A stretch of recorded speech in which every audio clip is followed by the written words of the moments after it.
పనిచేసిన వాళ్ళకి, పార్టీకి అంకితమై ఉన్న వాళ్ళకి, మాకు అంకితమై ఉన్న వాళ్ళకి తప్పకుండా పదవులు వచ్చేలాగా మేము చేస్తామని చెప్పి కూడా సందర్భంగా నేను మాటిస్తున్నాను.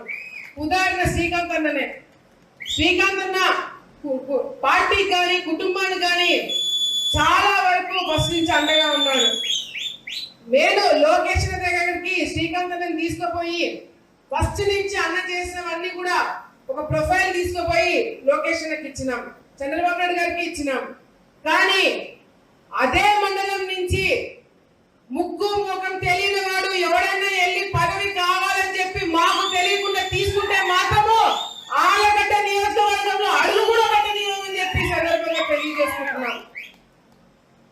పార్టీ నుంచి మొదటి నుంచి ఉన్న వాళ్ళకి వీళ్ళు పదవులు ఇస్తే ఇవ్వండి, లేకపోతే అసలు పని చేయని వారికి పదవులు ఇస్తామంటే కూడా అది కరెక్ట్ కాదని చెప్పి పార్టీ దృష్టిలో కూడా మేము పెట్టడం జరుగుతుంది.